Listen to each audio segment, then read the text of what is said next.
Հենց Civic-ինը պետք է գցեիք, հա։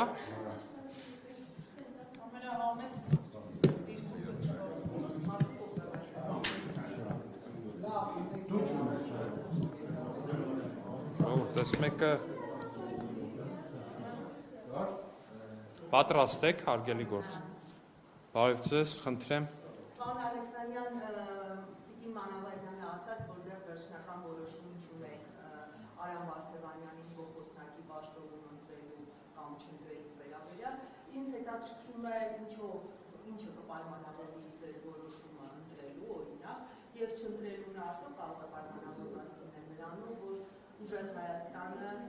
փոխոսնակի ձեր տեխնատուներին, այդ ձեր տեխնատությանը ըստ հայտարարությունների համենայն դեպս դեմ է կրակել։ Շնորհակալություն, ոչ հաստատ դրանով պայմանավորված չի կարող լինել, որտեվ դա ինչ-որ մանր քինախնդրության նման մի բան կլինի, որպես այդպեսին մենք շատ ավելի բարձր ենք դրանից, կորոշվի քննարկման արդյունքներով նաև խմբակցությունը որոշում կկայացնի եւ խմբակցության ղեկավարը դրա մասին կհայտարարի նաև կայացված որոշման դրդապատճառների մասին։ Այսինքն ինչով է պայմանավորված, ես հստակ եմ էլի հարցում, ինչով է ուղղորդվելու։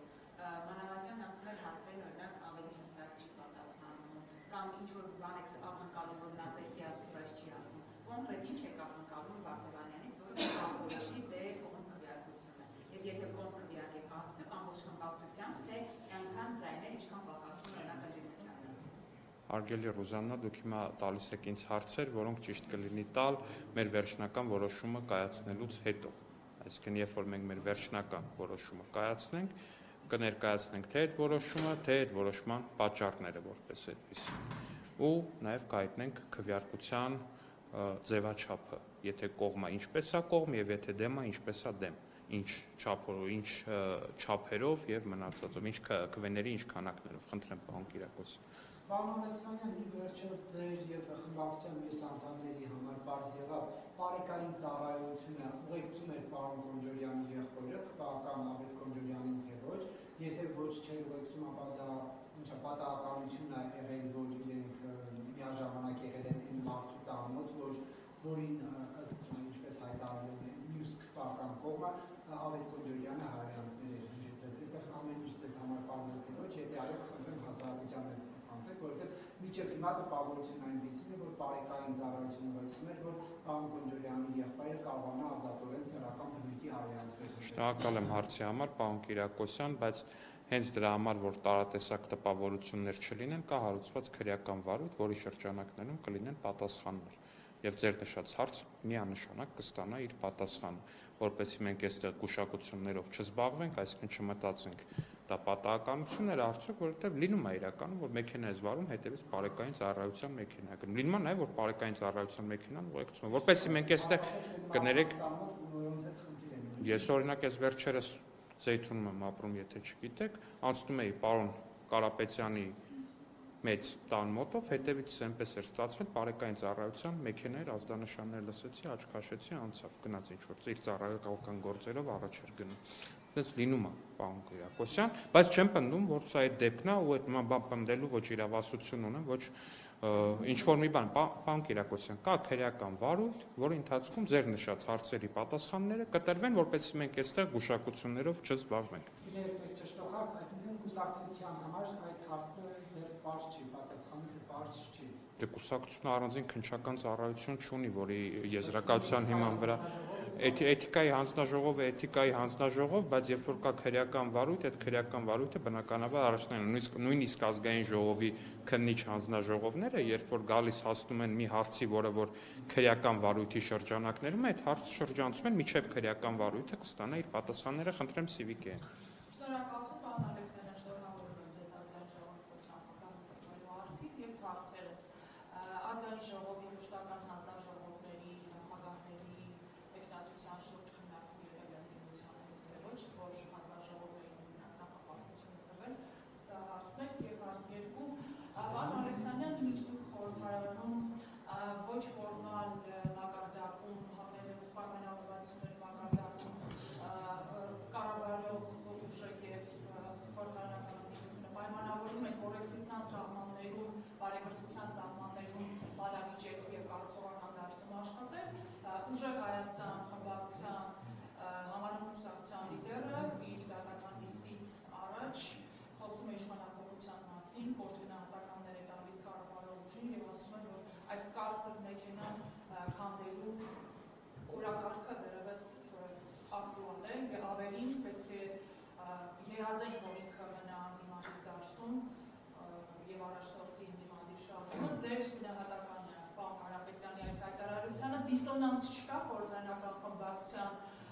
բարեկիրթ պահվածքի, կեցվածքի խաղի կանոններ ընդունելու եւ այդ խմբակցության կուսակցության լիդերի ասացի միջև շարունակել։ Դե դիսոնանս իհարկե կա, բայց նախ եւ առաջ շատ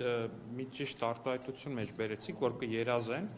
ու դա իդեպ ուղղված էր ոչ թե մեզ ակնհայտորեն, այլ ժողովրդին, ընդդիմադիր տրամադրված ժողովրդին եւ մնացածին ասել է, որ կերազեք, պիտի երազեք, որ ես մնամ, ես չգիտեմ, թող մեր ընդդիմադիր քաղաքացիները գնահատական տան, բայց իմ կարծիքով ոչ մի, այդ թվում եւ ես, եւ մյուսները քաղաքական գործիչ արժանի չի նրան, սիրելի քաղաքացիներ, որ դուք երազեք, որպեսզի ինքը մնա։ Ինչ ասում։ Եվ, բայց չէ, կներեք, պարոն Կիրակոսյան, ասել է, որ պետքա մեզ ընտրեք, կամ լավ կլինի, որ մեզ ընտրեք, կամ ճիշտը մեզ ընտրելն է լրիվ ուրիշ բան է, բայց ասել է, որ պետքա երազեք, օրինակ ես ուզում եմ պատկերացնել են քաղաքացուն, որը նստած երազում է, որ Սամվել Կարապետյանը մնա։ Այդ քաղաքացուն ուզում եմ, չէ, երազում է, ոչ թե քվեարկել է կընտրակաշառքով կամ առանց, այլ հենց երազում է, օրինակ այդ ինչ երազ է, ինչպես է երազում, այսպես անրջում է, ինչ է տեղի ունենում, թախծոտ դեմքով է երազում, ուրախ դեմքով է երազում, այդ երազելու process-ը, մասնավորապես դրա մեխանիկան, ինչպես է տեղի ունենում։ Ես կարծում եմ դա անհարգալից խոսք է ուղղված ընդդիմադիր հայացքներ ունեցող քաղաքացիների նկատմամբ եւ ես որպես ազգային ժողովի արդեն փոխնախագահ նաեւ ներկայացնում եմ Հայաստանի Հանրապետության բոլոր քաղաքացիներին ու թույլ տվեք ասել, որ անթույլատրելի են նման ձևակերպումներից։ Ինչ վերաբերում է նրա արտահայտած մյուս նաև վիրավորական արտահայտություններին, հորդորում եմ նման արտահայտություններ չանել, որովհետև վստահ չեմ, որ եթե պոլեմիկան տեղափոխվի այդ դաշտ, դրանից ուժեղ Հայաստանը կամ այդ ուժի առաջնորդը կշահի։ Հիշեցնում եմ, որ կար մի երկու ուրիշ քաղաքական ուժեր, որոնք մտան այդ դաշտ, արդյունքը կարծում եմ նրանց համար այդքան էլ գոհացուցիչ չէր։ Խնդրեմ։ Հանձնաժողովը բնականաբար չի եղել ոչ մի քննարկում, ամեն ինչ տեղի կունենա նիստերի դահլիճում, այդ ընտրությունը մենք կընտրենք, ընդդիմությունը կընտրի, մնացածը արդեն։ Խնդրեմ, Նյուզեեմ։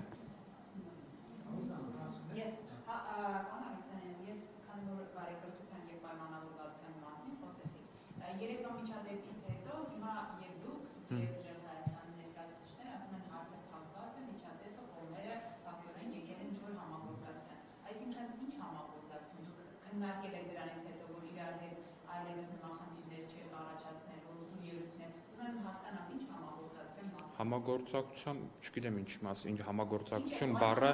չէ, ինչ որ տեղի ունեցել ազգային ժողովի դահլիճում, երբ որ ազգային ժողովի նախագահ Ռուբեն Ռուբինյանը խոսել է եւ իր ելույթով ասել է, որ այո, հարցը դրանից հետո չի քննարկվել, այն ինչ եղել է, նորից եմ ասում, եղել է ազգային ժողովի նիստերի դահլիճում։ Խնդրեմ։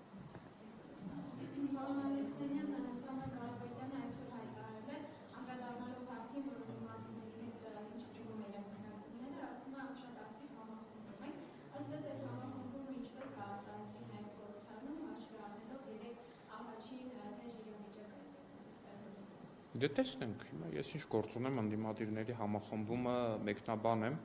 առնվազն մինչ այս պահ ինչ տեսնում, նույնիսկ Հայաստան դաշինքի ներսում համատարած համախմբում չկա,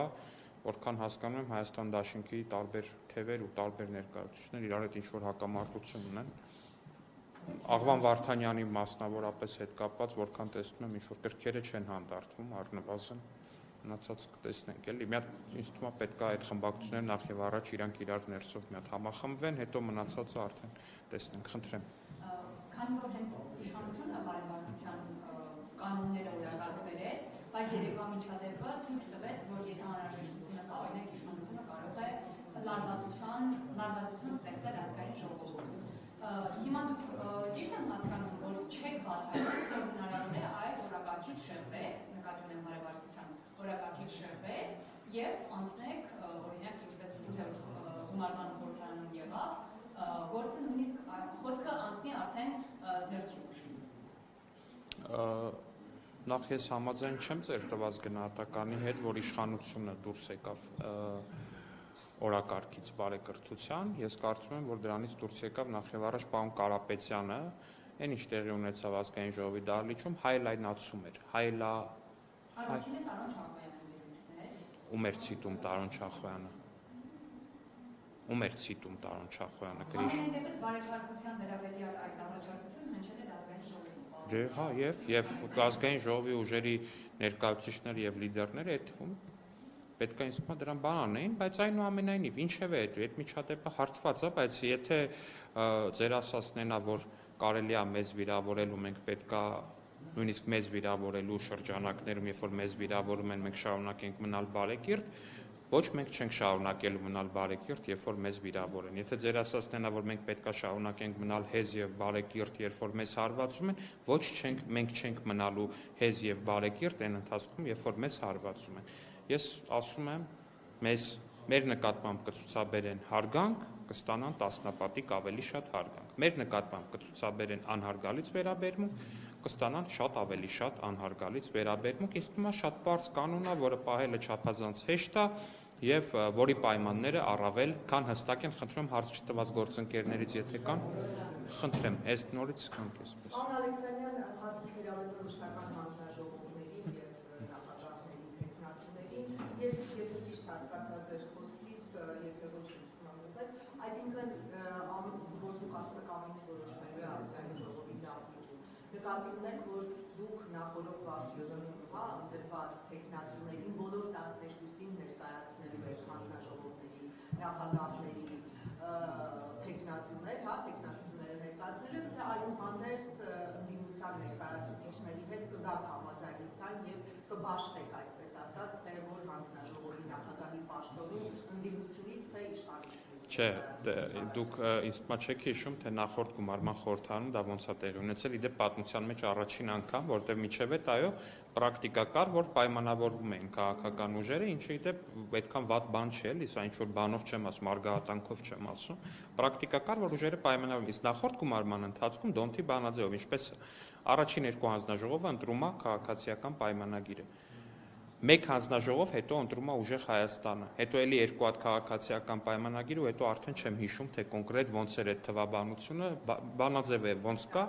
այդ հերթականությամբ ընտրում են։ Հետո ամեն խմբակցություն իր ընտրած հանձնաժողովներով, որոնք որ ընտրել է, առաջադրում է հանձնաժողովի նախագահի տեխնացու։ Պայմանավորվածությունների ճանապարհով չեք։ Չէ, պայմանավորվածությունների ճանապարհով չենք գնացել եւ այդ չգնալու դեպքում էլ էլի շատ նորմալ քաղաքակիրթ process կա, էլի։ Հա, ամենայն հավանականությամբ, ամեն ինչ, ամենայն հավանականությամբ ամեն ինչ այդ հունով էլ գնալու է, պարոն Կիրակոսյան, խնդրեմ։ Եվ ներողություն ճշտողված, այսինքն եթե իրենք ընտրեն, դուք ձեր տեխնացիներին այլևս չեք առաջադրել։ Չէ, եթե իրանք են ընտրում, էլ մենք չենք կարող առաջադրել, որտեղ Դոնթի բանաձևով դա արդեն իրենցն է։ Խնդրեմ։ Պարոն Ալեքսանյան, խնդրեմ ասեք կոնկրետ ոչ թվականին եւ ինչ միջադեպի շրջանակներում է Հայաստան խմբակցության պատգամավոր Լիլիթ Քոչարյանը իր անձնական խնդիրները լուծելու համար ներգրավել ԱԱԾ Ալֆա ջոկատը։ Պարոն Կիրակոսյան, ձեր հարցին պատասխանել չեմ կարող։ Չունեք տեղեկություն։ Չէ, չեմ կարող պատասխանել ձեր հարցին։ Չունեք տեղեկություն։ Ինչու չեք կարող։ Չեմ կարող պատասխանել ձեր հարցին, պարոն Կիրակոսյան։ Որովհետև այդ աստիճան մանրամասներին չեմ տիրապետում։ Ինչպես օրինակ չեմ տիրապետում ամենատարբեր մանրամասներ, հիշում եմ օրինակ Ռոբերտ Քոչարյանի կառավարման տարիներին լրագրողներից մեկին առևանգել էին, ծեծել էին, էլի չեմ հիշում, թե կոնկրետ որ թվականին, որ ամսաթվին, օրվա որ ժամին է դա տեղի ունեցել, չեմ հիշում այդ տարին նահանջեր թե չէ, բայց հիշում եմ հստակ, որ նման դեպքեր տեղի ունեցել։ Դա գալիս եւ ազգային ժողովի ամբիոնից այլ օրինակ ասում եմ, չպետք է արդեն դետալներ գնալ, հստակեցնել, որովհետեւ հարցեր են հնչում, ձեզ ասում են որտեղից այդ ինֆորմացիան ձեզ։ Չէ, չեն հնչում նմանատիպ հարցեր կամ եթե հնչում են այդ հարցեր, դե ես էլ ասում եմ ձեզ, չէ, չեմ հիշում մանրամասները։ Ներկայացնեք առաջիկայում մանրամասները։ Չգիտեմ կներկայացնեմ, թե չեմ ներկայացնեմ։ Դե գուցե այն մի դեպքն էլ չի եղել, գուցե Պողոս Պողոսյանն էլ չի սպանվել Զուգարանում, գուցե ազգային ժողովի բակում Լևոն Քոչարյանի օգնականի կողմից ձեր գործընկերն էլ չի ծեծվել, պարոն Կիրակոսյան։ Դե հիմա կներեք, բայց չէ, ընդհանուր գործողությունների պատեռնը Քոչարյան ընտանիքի որևիցե պետական պաշտոն զբաղեցրած ներկայացուցիչների այնպիսինն է, որ միանշանակ եղել է նման միջադեպ։ Բայց դուք չեք հիշում ոչ թվականը, ոչ իրադարձությունը, ոչ վայրը։ Ինչպես եւ նորից եմ ասում, չեմ կներեք անկեղծ որ ասեմ Պողոս Պողոսյանի սպանության օրինակ ամիսն էլ չեմ հիշում, կներեք, խնդրեմ, այլ հարցեր։ Մեկ հարց տամ, քանի որ այսօր գրվեց, որ Նիկոլ Փաշինյանը մեկնելու է Qırğızstan, ԵԱՏՄ-ի միջկառավարական խորհրդի նիստին մասնակցելու, դուք որևէ տեղեկություն ունեք Նիկոլ Փաշինյանը ի վերջո այդ նիստի ժամանակ ռուսական սահմանափակումների թեման բարձրաձայնելու եւ փորձելու այնակ Ռուսաստանի վարչապետի հետ մեր գյուղացիների արտահանման կապված այդ խնդիրները լուծել, երբ գտնենք այդ Կոնկրետ նիստի օրակարգի հետ կապված տեղեկություններ չունեմ, բայց կարող եմ միանշանակ ասել, որ կառավարությունը եւ մասնավորապես վարչապետ Նիկոլ Փաշինյանը ակնհայտորեն ամեն ջանք գործադրելու են այդ ուղղությամբ։